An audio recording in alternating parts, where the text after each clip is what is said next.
I'm sure all of us, I mean, all the women at least who are watching this have juggled, had a juggling morning. See, words are also not coming out from my mouth right now. We all have to deep breathe first and center ourselves. So today, yeah, when Sukriti asked me what topic do you want to speak about, something concerning with women, without thinking at all, I said, why don't we call it Why Women Juggle? Because that's something that's across class, region, language, what have you. The best of us, we might be in very high positions in our work, we might have a lot of help, whether it's our own help and how they juggle in their house. So it's really across the board, women are constantly juggling. And there is a complete normalization of it, right? I mean, we are not supposed to complain about it. Obviously, you're going to take care of your child. Obviously, you're going to take care of your home. I mean, that's not just your duty. You want to do it. So, why are you making such a big deal about doing all of this? And on top of that, if you want to do a job, that's because you want to do a job.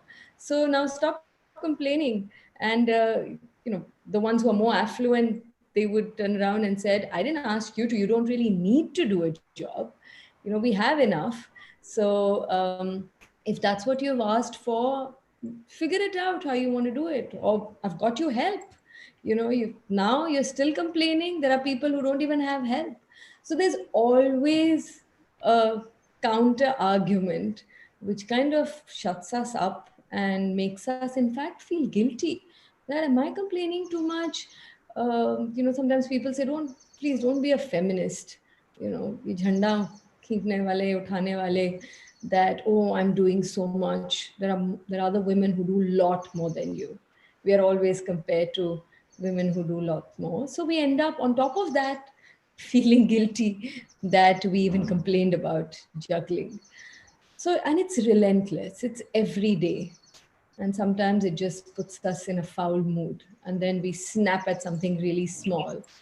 And then on top of that, we have to hear, my God, I just said this, and you're making a mountain of a mole. Why are you so edgy?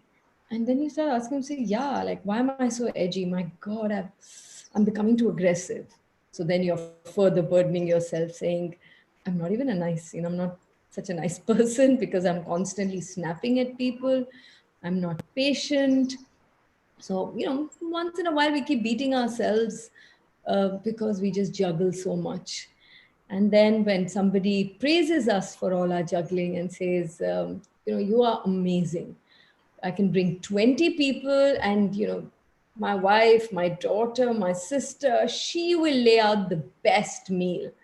And you're kind of ear to ear grinning and still saying, oh no, I couldn't even make the dahi vada today, or the dessert, I just had to get it from outside. You're still not happy with your Durga act of 8 hands, and all the simultaneous thinking that you have had to do, and the coordination that you had to do, and all the other sacrifices you had to do. So that's a compliment that we often get, and that keeps kind of pushing us to become better and better jugglers. Because that's what also makes us feel good when we are complimented and told that, I'm often asked that, how do you juggle? It's amazing. You've got a 10-year-old child, you're making a film, you're speaking at all these webinars, and, you're such a hands on mother, and your parents are in Delhi, and you kind of see them and, do the best you can. So we are always complimented on it. And I, for a very long time, have been saying this is one compliment I don't want. I don't want to be this amazing juggler. I want to be able to do one thing at a time. I also want to focus like most men do, are able to kind of almost compartmentalize. Earlier, it was easier because, people go to work, they have their office, you can be in your office and totally focus. Women also go to offices, women also are in their offices where they could sort of shut their home, but their one eye is on the phone. Acha, wo pick up ho gaya jo play date ka tha bacche ka? Oh, the driver didn't come. Oh, he's asking me what should I cook. Can I put this on mute and let me switch off my video so I can quickly tell him what is to be cooked? So we juggle even when we are in other spaces. And in fact, someone told me that from a Western world, was a Scandinavian. She was a Michelin star chef actually, and we had gone for this very fancy meal that somebody had invited. And I got talking with this lady and I said, this is amazing. And that how many women are there in this field, how many women chefs? And she said, yeah, there are thousands of great cooks at home, but there aren't enough chefs who are women, because men can do it for pleasure. And we already do it at home. We don't really want to do it for pleasure. And I said, no, but Scandinavian countries, there's so much more equality. Maybe that's why there are less women getting into various fields in countries like ours, because their primary responsibility remains the home. And she says, what makes you think that? I said, no, I mean, there's enough data to prove it. She said, well, I don't know the Indian system completely, but of course we juggle much more. And she told me something very interesting. Um, she said, it's not only about the work, it's the worry we carry. And I think that is something that is unparalleled, right? And I remember telling my partner then, and I said, this is what this woman said. And he turned around and says, but then you worry, that's not really my fault. Why do you worry?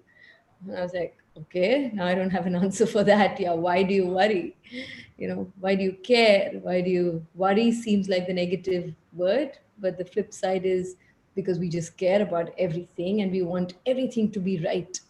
So, which is not to say that we are not at fault, which is not to say that we don't take on too much. And some people don't have a choice, but many of us, especially the ones on the panel and many of the listeners, we're probably more privileged. The fact this conversation is happening in English itself, is such a big privilege and a huge divider in our country, because only the privileged go to schools where our medium of instruction is English. So I'm just making that assumption that we tend to take on a lot on ourselves. And despite all the help and despite having other opportunities, maybe our partners also help a lot more, but we take on that worry, we take on that concern, and we take on all the work that we have to do. So I think it is not about how we juggle, because each one of us has our own method to it. Some of it is the same, it's not rocket science, and some of it is unique to all of us. But the real question is, why do we juggle? Why do we, are we proving it to ourselves? Are we proving it to the world? Is it natural? So Kriti, just before the formal conversation started, you said, but maybe it's just our nature. And I'm not so sure, because is it nature or is it nurture? Is it just that we have seen that around us, that our role models, all our mothers and aunts and masis and kakis and and friends, women friends, we've just seen it so much that it's kind of normal. My son is just 10, and I remember when he was maybe 6 or 7, he once asked, I was telling him to do something. I said, now you've got to do it. He said, no, but you're a mama, you have to do it. Something, I don't remember the exact context, but I remember that sentence, that if you're a mother, isn't that something that you have to do? Isn't that part of, haven't you signed up for it? And so even for boys, I mean, even for young children, girls and boys, if they constantly see, mothers just taking on so much more, that is what they're going to imbibe. That is what they're going to think is the way of the world. That is what's normal, and you kind of perpetuate it. I was, in some sense, very fortunate to almost have a role reversal.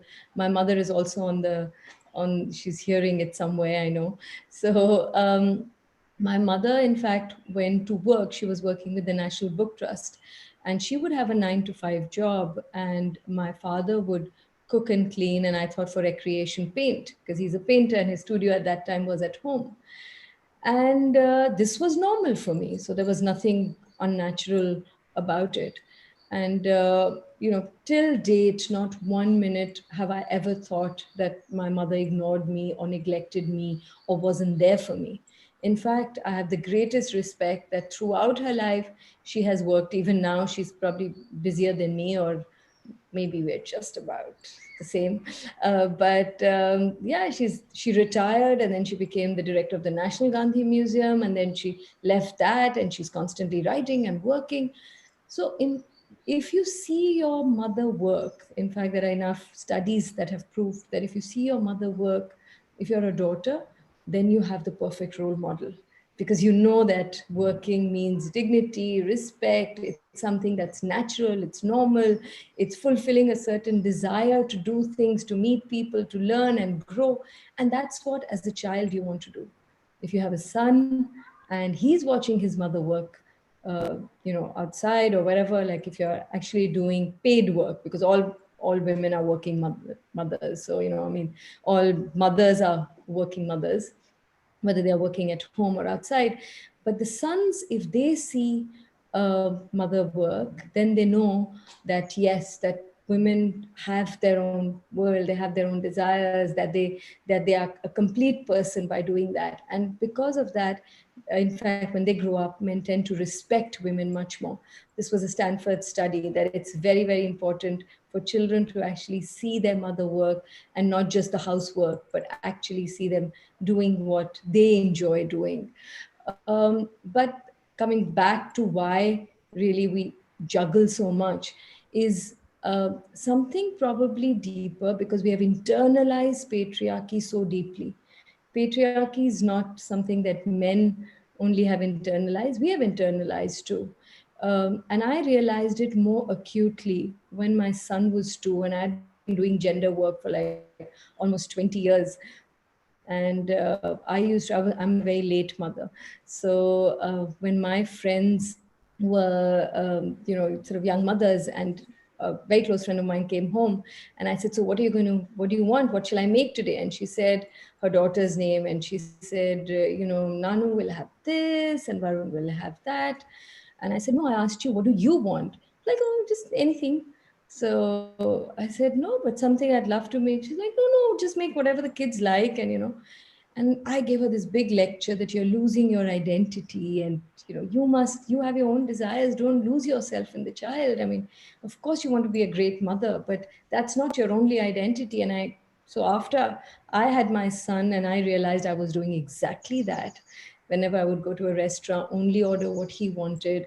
And after he had finished whatever used to be like almost cold and not so exciting, I didn't want to waste food. So I would finish all of that. I would get cooked, whatever. And I thought, my God, I'm such a typical woman. And here I was telling everyone to find their voice and, be themselves and not lose themselves as their only identity as the mother. And then I realized that the sense of patriarchy was so internalized that I didn't even realize it.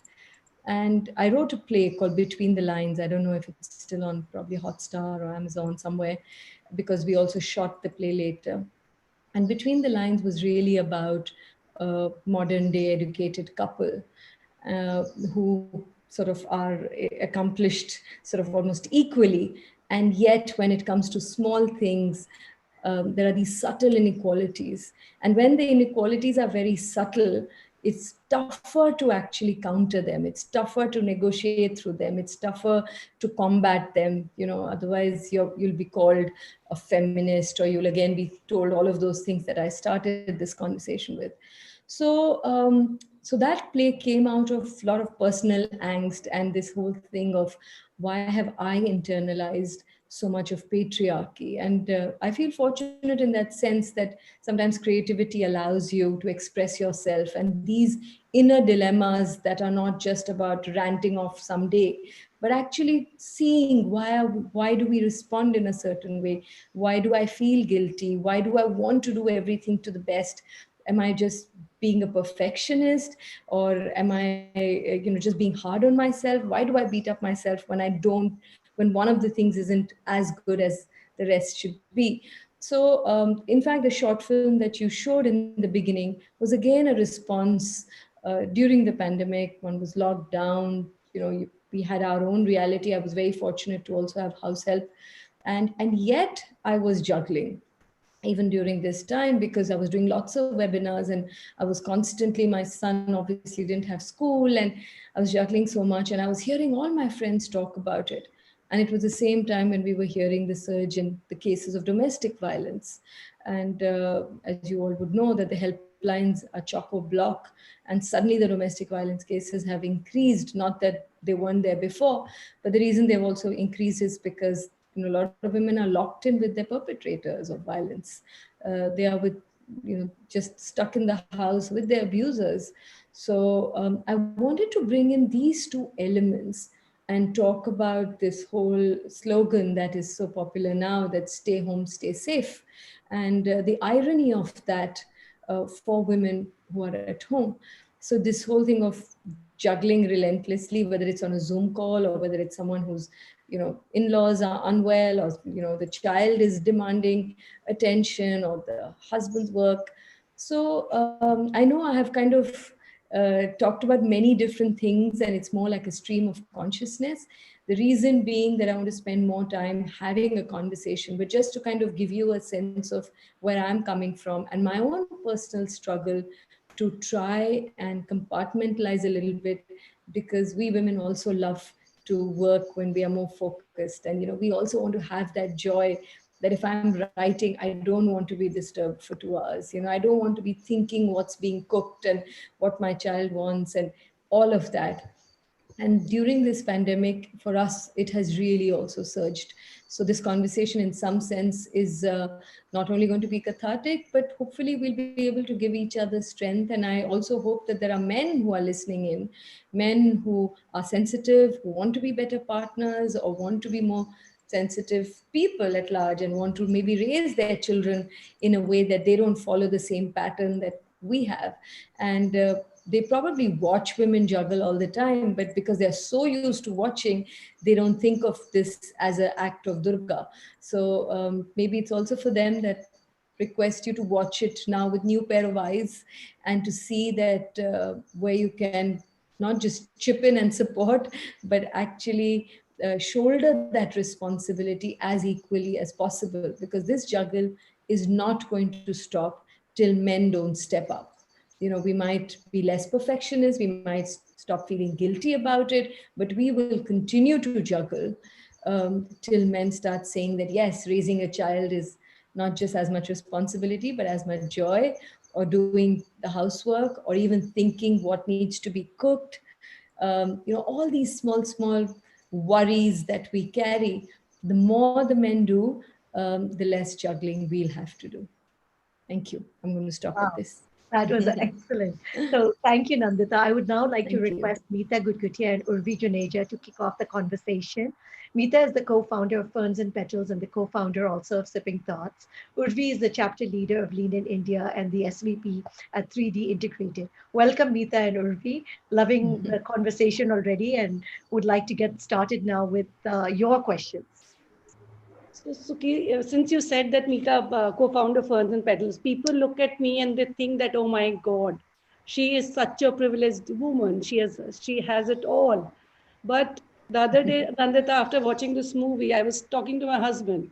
So I said, I do this, and so he said, I also do so much. Do you know how much I do work at home? I did this meeting. I did. So then I realized there's no point getting into what all I did, what all you do. Yeah, So, it's not about making those lists. Yeah. so Vandana also wrote here that we don't trust men.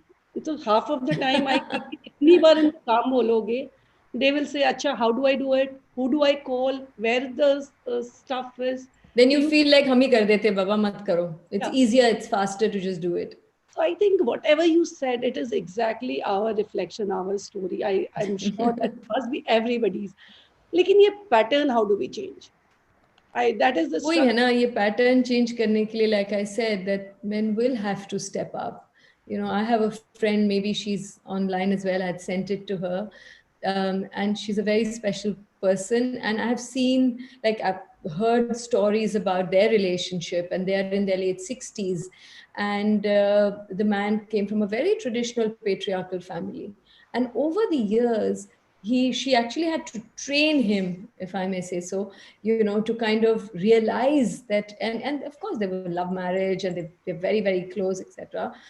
But he had to be literally trained to step up, to understand that how he doesn't even realize, but he's being patriarchal. And every time he would reach a certain stage and he would say, you know what, I think now I'm truly liberal and progressive, and I'm not one of those typical men. And then something would happen and she would say, there you go again. And he would say, oh, really? Was that? Oh, yeah, I think I made that assumption. Oh, you're right. I took it for granted. Or, yeah, I could have done that. And over the years, they're in their late 70s, and he still says that I have to constantly catch myself. So, for one, I think we need a lot of not just help, but I think men need to, you're in the 21st century. Like, how just by going to big offices and speaking well and all of that, you don't become truly progressive. Progressive is all about in the mind and how much you truly care.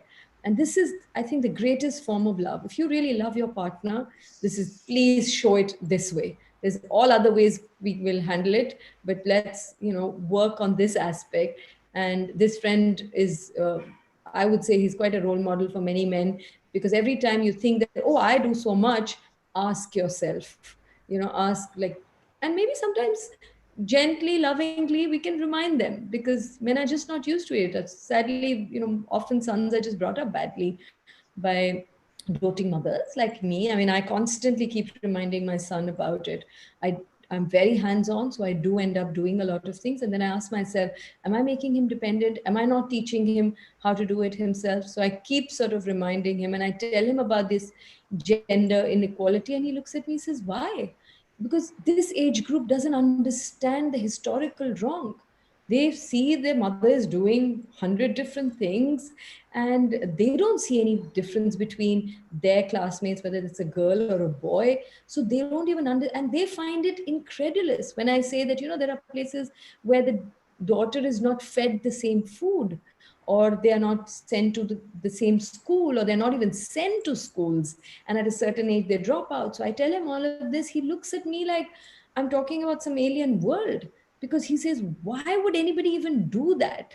And he gave me some crazy analogy. It's like saying, oh, because you have oranges, I'm going to behave differently with you, or some crazy analogy, which meant that it's as ridiculous as that.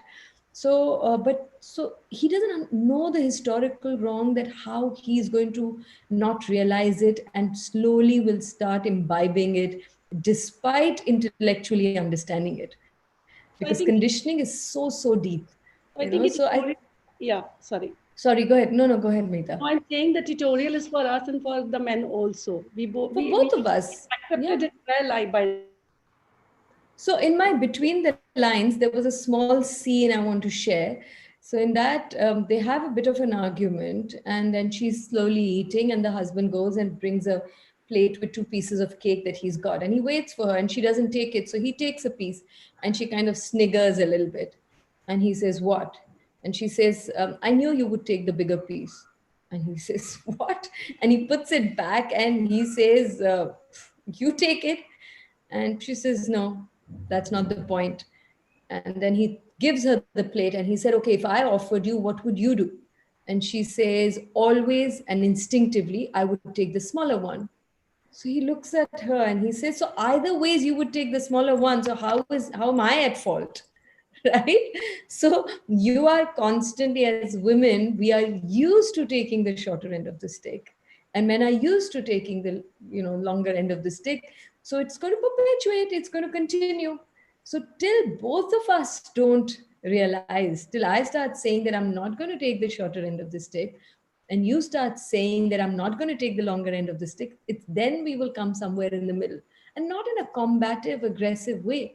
If we have a nurturing, a gentler, what they call the feminine, which is also in men and women.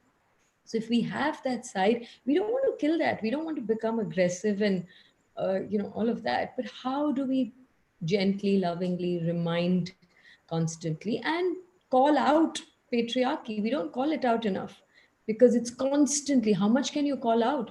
A morning to night, there'll be 20 things where there is that subtle inequality. Kitna bolenge? So and there is no straight answer for it, and we unfortunately. We live all in a have to find our superficial, ways. yeah, we live in a superficial society where we try to project that we are the best. Our house is the best. We don't have any issue in our home.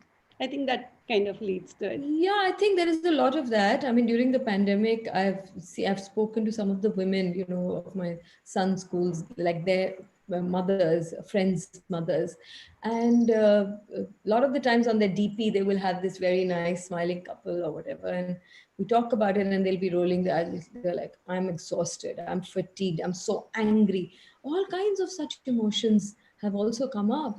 And so we have to find a way. First of all, any kind of hypocrisy and superficiality is totally not needed, because the more dishonest we are to others, the more dishonest we are to ourselves.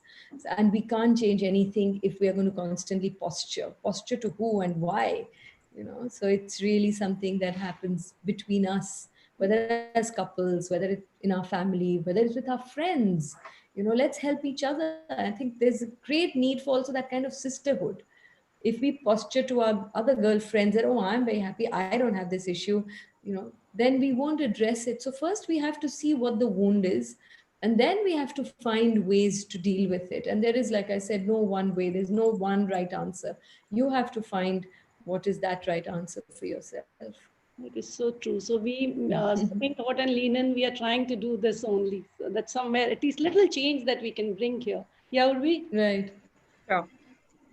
So, I totally agree with you, Nandita, that, today's younger generation really does not see any differences with the genders, child ladka hai ya ladki. It's like, why is that difference? And unfortunately, the older generation, or, the working mindset in India is still very, very different. So I want to touch on your experience at the workplace. You've been a filmmaker, a successful actress, of course, a director now. I want to understand, how have you faced this workplace sexism, and how have you dealt with it? So, want to hear So, about your experiences. right. I see more clearly with my glasses. So yeah, there is sexism almost everywhere. I mean, it's just so inherent in our society, and film world is no different. Again, it's very subtle, because I never really wanted to be an actor, so I didn't go through that sort of climbing the ladders. That अच्छा पहले छोटे parts करो, फिर थोड़ा सा casting agency में जाओ. I didn't have to do all of that. My first film was Fire, and I was sort of already playing the co-lead in that, and that's the kind of work I did. As a director, you are helming the project. Even as an actor, you are at the higher end of the hierarchy, right? You're kind of fussed around, etc. As a director, again, you're helming, you're actually the leader of the project. And yet, in both circumstances, there is constant sexism. It's in the language, it's in the tone. Sometimes you can't even point it.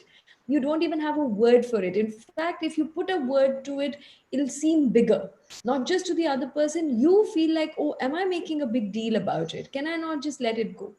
And a lot of people, my generation and above, we just ignored it so much. That's why even in today's 21st century, my son asked me that. He said, but why did it even happen? And I look at my conditioning, because I said, yes, I mean, today's world, with everything happening for men and women, and so much conversation, and women are going to the moon, etc., we're still talking about it. And he turned around and said, but why did it even happen then? We haven't questioned that. We have accepted कि हाँ पहले तो होता था. क्यों होता था भाई? वो सहते थे, इसीलिए आज आज तक हमें ये मिला है, right? So An the accepted more norm. we the more we normalize it, the more it will perpetuate. And because they kind of took it as this is how it is, and then slowly unknown, faceless, nameless women changed that. It's not some Rani ki Jhansi who said, I'm going to work. Who was that woman who decided first time that I want to work outside my home? We don't know that woman. Who is the woman who said that, no, I don't want to cook, I don't like cooking? Or who is that woman who said, no, but it's more convenient for me to wear a pair of jeans and do this instead of wearing a sari? We don't know these women. So there are these women who crossed that threshold and did something different and defied, and it mustn't have been easy for them. They must have had resistance, but they believed in it, that there's nothing wrong if I want to do this. They believed in their desires and they did it, and they opened doors for us. It's our responsibility again. But coming back to the sexism, like sometimes they would use words like, if I wanted something on set, they would say, why are you whining or crying, or you're being so bossy, or you're being so aggressive. If the man had that, you're like, oh, he's so decisive, he knows his mind. And if a woman had that same idea, oh, she can be really bossy, and or she's so inflexible, or she's being autocratic, or whatever. Sometimes it would happen as an actor that I and let's say an actor is talking, a male actor and I are talking to the director with our ideas, he would just keep looking at the male actor. I'm like, I'm also talking, excuse me, hello, or just would ignore, and I wouldn't understand like what's going on. And because I grew up in a very liberal family and I have a younger brother, I not for a second did I ever feel I was, sort of treated differently. And I was the elder child. So for whatever that word is, but I was like the son in the sense, I was always given more responsibilities and stuff like that. And not just responsibility in terms of work, but in terms of ideas and thoughts and decision making. So I think the sexism is at many levels. Sometimes even when I was directing somebody, the photographer would say, can you change, can you wear something which is this color, or can you tie your hair like this? I'm like, listen, I'm the director, I've got 100 things to deal with. I've woken up at 4 in the morning, I'm trying to get my art direction right. And a male director, it wouldn't matter, right? It wouldn't matter how we looked, how much time we have to think. Why is the burden of looking a certain way also on us? After all that juggling, I have to look nice? Like, please give me a break, right? So some of it we take upon ourselves, some of it is imposed, and sometimes we mix the two. We think that we want this, but it's actually not that. It's the impositions that have been there for so long that even what we think is our choice is actually not our choice. It's a notional sense of it. It's a choice that has just been around for so long that I have internalized it, and I think I'm doing it out of choice. But if we really dig deep and say, no, I really wouldn't want to do that. Our hearts don't want it. Yeah. Some of my Yeah. questions, yeah, sorry. Go ahead, Yeah, Neeta. Mita. So some of my questions, so decluttering was one, because declutter everybody is talking about. For normal people, You're right. decluttering, remove some bags, remove some clothes. But we actually, like, I wanted to ask you, that you have changed so many roles and you're playing so many roles simultaneously. And you feel that you're achieving in whatever you are doing. With us, at least with me, we feel that we are wanting to do everything, and we don't know how do you remove extra, and how do you focus on, like you said, the 2 hours for writing for myself.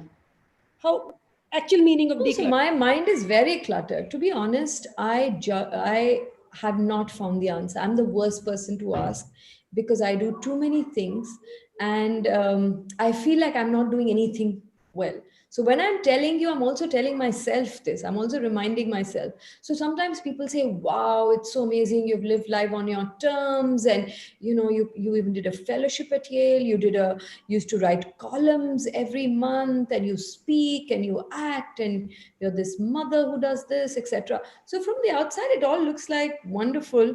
Then I have friends who say, come on, I mean, how long are you going to take now after Manto to do your next film? You haven't even begun writing. Like, you're just wasting your time. Why are you doing all these webinars and all these different things, speaking here and writing this, and all the time going behind your child? He's already 10, and none of this pays you. Like, most of my work is all pro bono.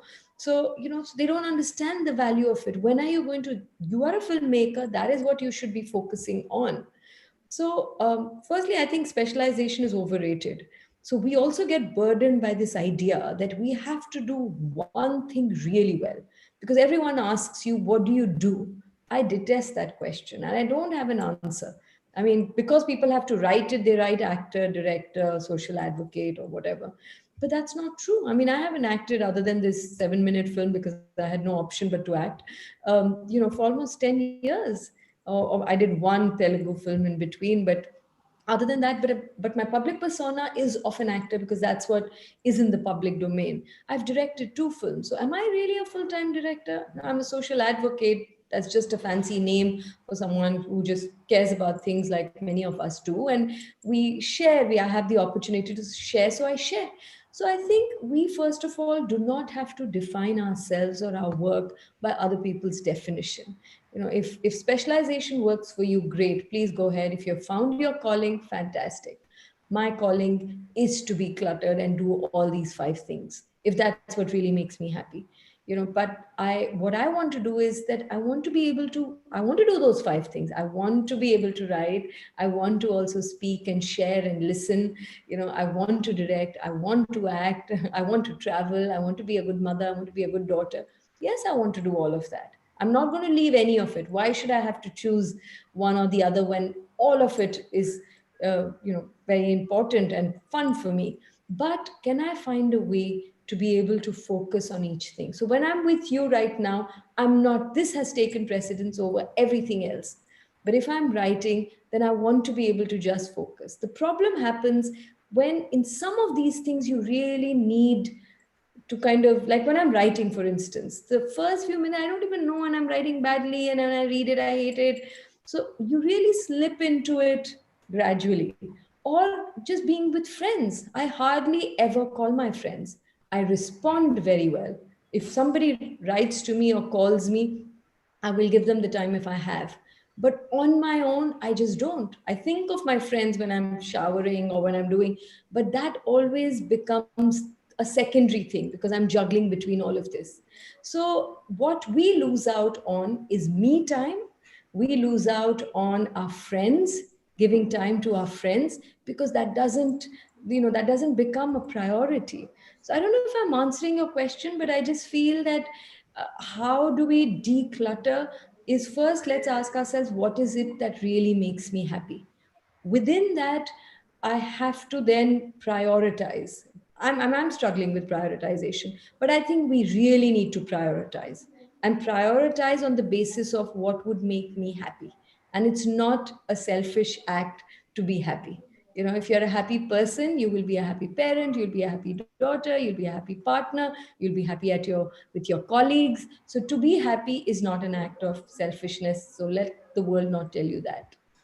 You answered very, very well, because sometimes I say that I have got the opportunity to live many lives in this life. Yes, exactly. And why shouldn't we be doing all of that, And if I And am why left, should what makes us happy be pushed at the edge of things? Urvi, I know you are wanting to ask something.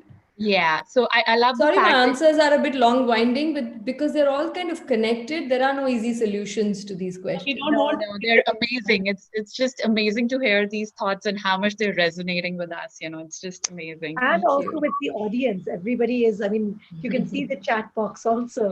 Yeah. People are really liking Somebody these just said questions. self-care, yeah, taking me time. So maybe after this, we'll just hand over to audience. So one last So question I'm from listening to you, Urvi. I'm just yeah. going to open the window because my son thoughtfully closed it as they were playing outside, but now they've gone. So just need some air. Sure. But I'm listening to you. So go ahead, please. Yeah, so I love the idea that you like to be Yeah, everywhere listening. and you Yeah. like to clutter your mind with lots of thoughts and get to really everything and do justice to it. So I'm now going to come to your anti-colorism campaign. Dark is beautiful. I know it has come Mm-hmm. a long way. It has had a very big impact on society, and you can really see the counters being moved there. Some kind of change. Yeah. Recently, I know it's been reinvented to India's Got Color. So, did some tangible results or benefits come out from that first campaign that led you to reinventing this campaign? And can you shed some more light on it, on how it's Sure. shaped up and where it's headed? Sure. Thank you for asking, Urvi. So, Dark is Beautiful is, first of all, not my campaign. It was started by an organization called Women of Worth. They're a Chennai based organization. They had started it in 2009. They approached me in 2013. And I used to talk about color and all of that when I would talk about discrimination or prejudice, but never as a standalone issue. I used to talk about it in other contexts. And I remember once in a college, I was talking to young students about something completely different, like, nothing to do even with women, and about identity and the notion of the other. And this girl raised her hand and she said, "Ma'am, how come you're so confident despite being dark?" And I was like, wow, okay. So I was like, what has confidence got to do? You have to define yourself by your thoughts and by your actions, and your own self-worth can't be dependent on something that you're just born in. You have had no role to play, so why would you even associate it with that? And then I started bringing it into my conversations. But it was only in 2013 when they approached me and they just wanted a quote and like a photo, and I sent it. I didn't even know it would go viral. I think the campaign just needed a face to be able to sort of reach out a little more. and it completely went viral. And then a lot of the media, suddenly it got media attention, and then even outside, like, you know, New York Times and Guardian and CNN started calling it colorism. Colorism is not such a common word in our vocabulary. It's really taken more traction in the last, I think, 6-7 years that I know of. You know, earlier we would just say color bias or discrimination. So yeah, and I think it had just touched a very raw nerve. This is again something that we have normalized, right? We don't really call out. I mean, for the longest time, it's been in our matrimonial ads: fair and lovely, homely but convent educated. Kab se chala raha hai? So you know, we want everything. So I think Nandita is this closing. whole, and in films and in hoardings and posters and magazines, everywhere it is only lighter skinned women have represented a country that is 80% at least my skin color. We are in broadly in various shades of brown, and we are being made to feel not good enough. So in 2019, last year, after it had got enough traction, every interview probably that I've given or every talk that I've done, there would always be a question about this, and starting with a personal story and how it has validated their choices. So in 2019, Women of Worth asked me if there was something that I could do for their 10th anniversary. And I've always been a bit uncomfortable with this campaign title, Dark is Beautiful, because first of all, dark, it kind of already discriminates. It creates a new category of people. Oh, I'm a dark person. That's my identity. And beautiful is a burden I think women need to totally shed. You know, it's everything is beautiful. It's in the eyes of the beholder and all of that. And I don't want to have this burden constantly of looking beautiful. You know, if I want to tie my hair, I'll tie it. If I don't want to put makeup, it's fine. If I don't want to pluck my eyebrows, everything is, you know, you're not going to tell me this standardized definition of beautiful. So I said, why don't we call it India's Got Color? Because anyway, diversity is something we need to celebrate more in our country. It is, there's diversity of religion, there is diversity of color, there's diversity of language, there's diversity of culture, and we don't celebrate it enough. There is always this attempt to kind of homogenize and create a monolith, and there's a sort of a majoritarianism also happening in various ways, lack of representation. So I thought India's Got Color to talk about skin bias. And, you know, so if you are light skinned Urvi, this should be as much your cause as it is mine as a dark skinned person. Otherwise, we can't say that by at one level we say, why should women be only handling the mantle of changing this inequality? You know, why aren't men as much a part of this? Because this is a societal problem. It's a human rights issue. Similarly, you know, India's Got Color should be everybody's. And I called up Mahesh Mathai, who's an ad filmmaker, and I said, listen, I want to produce this. I want to put something together. And I called up Sangeeta Jindal, who's from the Jindal Foundation, and said that, you know, would you give us just enough money to be able to make it? And I called up a bunch of actors. They didn't even see the script. And they all came in, and they were not just darker skinned actors like Tanishtha or Tilottama or, you know, whoever, but also Gul Panag and, you know, Divya Datta and Swara Bhaskar and Radhika Apte and, you know, Vikrant Nasi and Kamaljeet and Ali Fazal, and whole lot of people just said, yeah, we'll come. And it poured that day. So some of the actors couldn't even make it, like Konkona and Tiska, and some of the people, they just couldn't reach the place. But everyone just wanted to lend their support. So the idea being that you can champion as a light-skinned person as much, because it's just about celebrating diversity of skin color. Beautiful, beautiful. Great. Somebody is not muted, so there's a bit of noise sound coming. If you want to tell them, please. Yes. Well, thank you. I would like to ask Damini now. We can move into some of the audience questions. I know there are a lot coming in. They must be restless. Also, thank disagreements. You so much. And thank you so much, ma'am. The chat box is filled with questions and comments on everything that you have spoken so far. And every word is resonating with our audience over here and also on our Facebook page. So let's begin with the audience Q&A. And I would like to unmute Surbhi Dhingra, and she has a question that she would like to ask. Surbhi? Yeah. Hello, Nandita. It's just been awesome. We will all keep saying the same thing. But more than that, please tell me, working women, earning money, empowerment, still may not get respect. Is there not a very long way to go for all of us to realize that even that is very important? Or if a woman just chooses to stay at home, can she still not be respected for all the housework she's doing? Absolutely. No, it's a very important question. First of all, respect is like we have to respect first ourselves. You know, sometimes we don't respect. I remember many years ago, while I was doing my social work, I had to go to this like a slum area almost and talk to women about, and it was about self-respect. So I would ask them, "क्या आप क्या करते हैं?" जी कुछ नहीं. ऐसे कुछ नहीं करते हैं. फिर नहीं ऐसे अच्छा खाना कौन बनाता है नहीं वो तो बनाते हैं कपड़े कौन धोता है नहीं वो तो धोने पड़ते हैं ये कौन करता है ये कौन करता है इतनी लंबी and I kept writing everything that she does I said आप इतना सब कुछ करते हैं और आप बोलते हैं मैं कुछ नहीं करती हूँ you know also we the educated class all of us also somewhere say okay she's a housewife pehle bola jata tha now more politically correct word is a homemaker but you know a man is never called a homemaker why should he not be a homemaker it's your home it's both your home for heaven's sake you know so I think we also have to respect we have not given um, the woman a stay home woman that respect many women are doing it not out of choice some are doing it out of choice I think true empowerment is about choice about truly choosing what you want to do but we must ask ourselves that is it really my choice so I see a lot of women saying I've chosen to stay home for my children right? But given the opportunity, if the husband was also taking care of all of that, would she want to work? Like, yeah, actually, I was a designer, you know, and I used to do this, and I would love to. And you see a sparkle.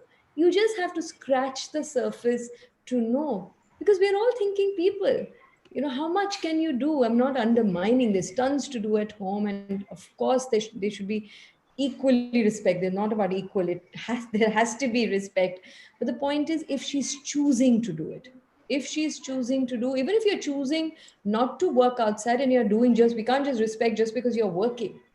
Is that, you know, is it a choice you're making? And respect comes from our own self-worth. If you respect what you're doing and you know that you are doing the best you can, let nobody else tell you or disrespect you. And if they are disrespecting it, Matsuno.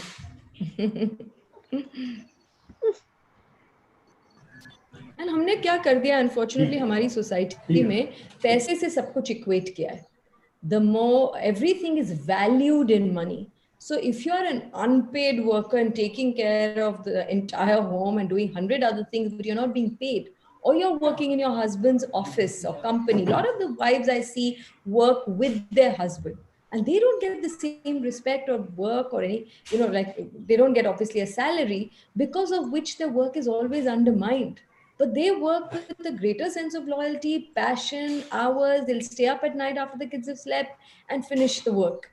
So I think this equating work with money is a very dangerous thing. So we also have to be careful of that. Thank you so much for that. And our next question is coming from Sonal. Sonal, you're unmuted. Please ask your question. Yeah, hi. First of all, it's such a privilege to see on screen someone I've always admired. My question: I work in a traditional manufacturing sector where I'm at a fairly senior position, and I'm also married among traditional Baniyas. I live with my in-laws. But I have so far chosen to do what I like doing, my work. Even at home, I don't cook. I follow my own vacations. I hang out with my friends, etc. But this path is often filled with a lot of labelism, which means that you have to live with seclusion and often being cornered, being sidelined. It is not an easy path. So how do you deal with that? The emotional trauma of making this choice, though I know that it is a correct choice, is not easy to deal with. Definitely. And you feel sidelined at your work or at home?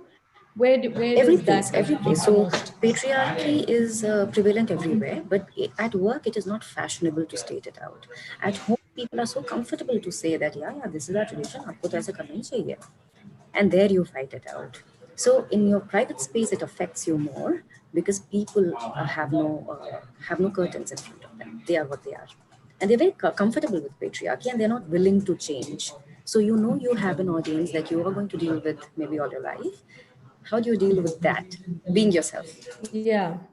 So no, it is tough. There are no easy answers to this because it is tough. You're dealing with, like I keep saying, historical wrong. You're dealing with a tradition, people who have, the women themselves sometimes. That's why often people say it's not just the men, it's the women who also can be oppressive, of course, because they too have internalized that patriarchy. And you have chosen a different path. You have chosen to say that, listen, I'm going to do things outside. Yes, I do not like cooking. I'm not going to cook.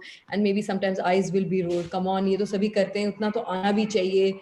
And there is a joy in that. And बच्चों को खुद का हाथ का खिलाना. There are all kinds of phrases that people have ready with them to ensure that you feel enough guilty, or you feel in that dilemma, or you feel, have I really made the right choice? Am I really pushing myself?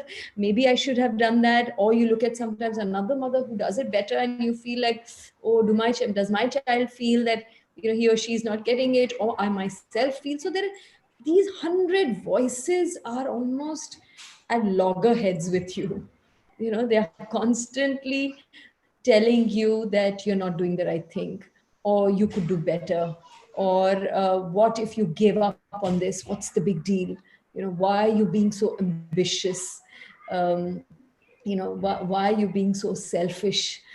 So all these voices will be there, I think, for everyone, but more so maybe for women. We all need that quiet time. I'm struggling to just meditate for 10 minutes. And meditate मतलब आपको कोई chanting wanting नहीं करना है, वो 10-15 minute to take out those voices out of your head, because we also have our own voice, but we tend to not hear it often, because these voices clutter us so much that even our own voice gets informed by that. और जो हमको लगता है कि हमारी voice है, वो हमारी है ही नहीं, because we have taken it from everywhere, and we feel this is what I'm feeling, but sometimes we don't even know, maybe I'm not feeling that. If you are enjoying your work, you're able to shut that traditional household, everything, the baggage that comes with it, and come to your office, even if in your office they don't consider you maybe as strong, or maybe you're not being able to take as much responsibility. You said you're a senior person anyways, so there are probably more pressures of decision making. Maybe you have sometimes made a wrong decision because your mind was cluttered, or whatever. Be kind to yourself. We are often not kind to ourselves. We are doing enough. Get out all the guilt out. Guilt anyway is not a positive emotion. It doesn't mean you don't have to improve. We all have to be better at what we are doing, or we have to change our ways and all of that. But be kind to yourself. So if you're being pushed to the sideline, nobody can push to the sideline if you are not being pushed to the sideline in your narrative. Write your own story, and that story will change. And my story changes, and what I felt 10 years ago, my core remains the same, but my story is changing, and I'm trying to write my part in that story. So don't worry about nobody can sideline you if you don't want to sideline yourself.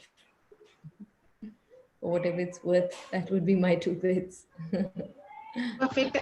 We actually have time only for one final question, and Dr. Anubha has a very interesting one for future generation. Dr. Anubha, you are unmuted. Please ask your question. Hello? Yes. Yeah. Am I audible? Yeah. Hi, You Nandita. are. Hi, Anubha. Good to hear you and hear from you, and what a lovely presentation. We can make out that everybody resonates with it. I am a professor in English in Delhi University, and I have been teaching gender sensitization beyond the classroom.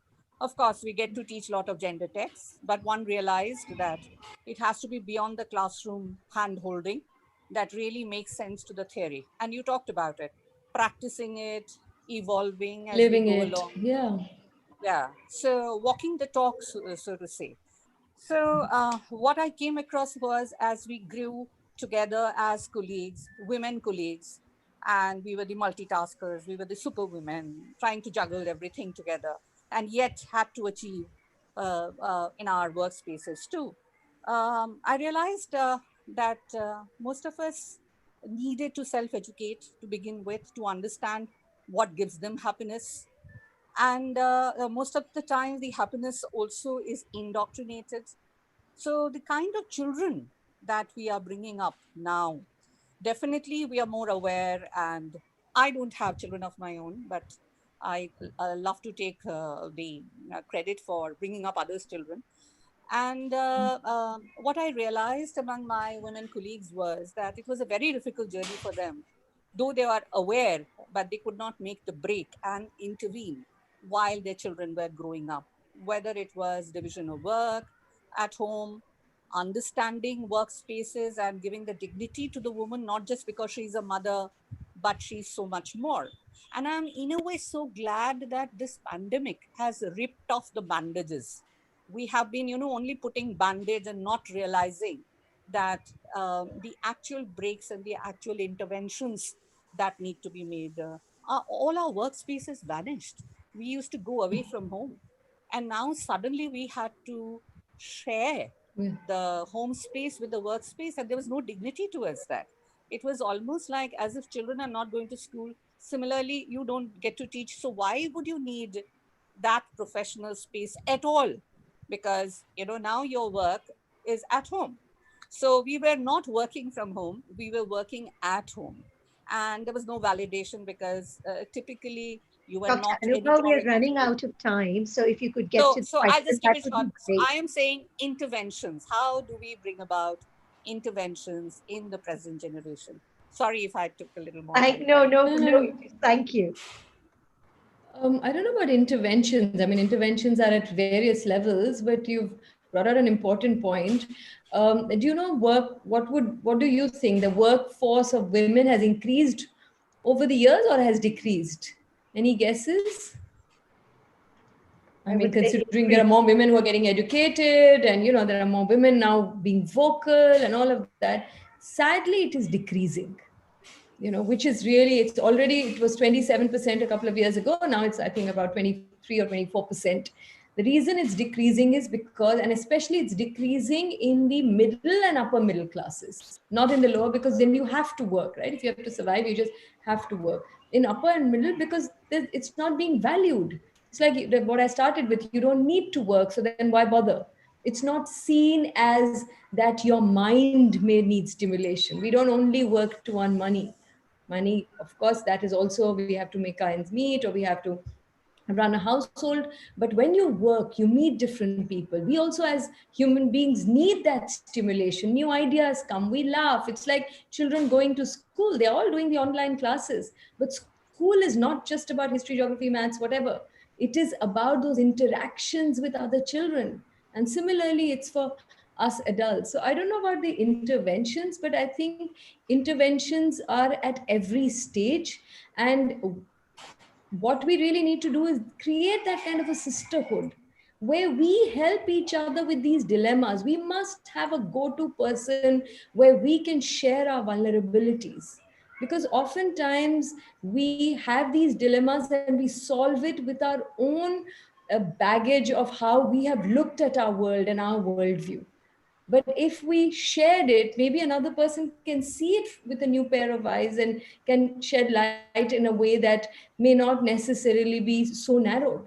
And today I talked a lot about being a mother, and because maybe I am, and that's why it's kind of come out. But because Anubha, you shared, there are a lot of women who've chosen, in fact, more and more young women are choosing not to have a child because they are looking at our generation and saying, oh my God, is this what it entails? And maybe that our generation had internalized that you are complete only when you become a mother, which in itself is, I think, such a trap. But again, it's often not even a choice. Can you imagine a mother ever even saying that, what if I hadn't had a child? You can't even think. You're seen as like, do you regret? Of course I don't regret. I love my child to bits. I can't even imagine now what was my life before these 10 years. But I'm not going to judge people who have chosen not to have a child or don't have a child. A woman has nothing to do with being a mother or daughter. Those are other identities, but you're not defined by only your relationships. You're defined by who you are. So I think it is a constant journey, no easy answers. We've been told too many wrong things for too long, and we have unfortunately internalized them. But we can help each other to define ourselves and yet retain all the wonderful nurturing qualities that a feminine side has to have. And, and now with all these gender fluidity and, these binaries of male, female kind of hopefully melting away, we don't need to hold this mantle of the woman in such strict ways either. We are a person, and this is who I am. So I want to be seen more as a person than a woman. I have all these multiple identities as you do, but unfortunately always my identity of a woman takes precedence over all my other identities. Even though I'm such a champion of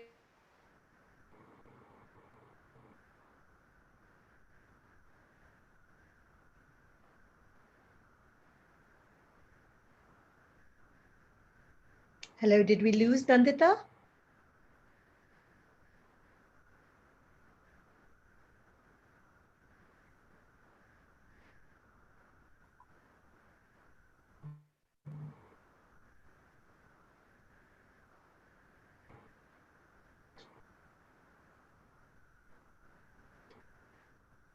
I think we just lost Nandita for a bit. We'll just wait if she's able to dial back in.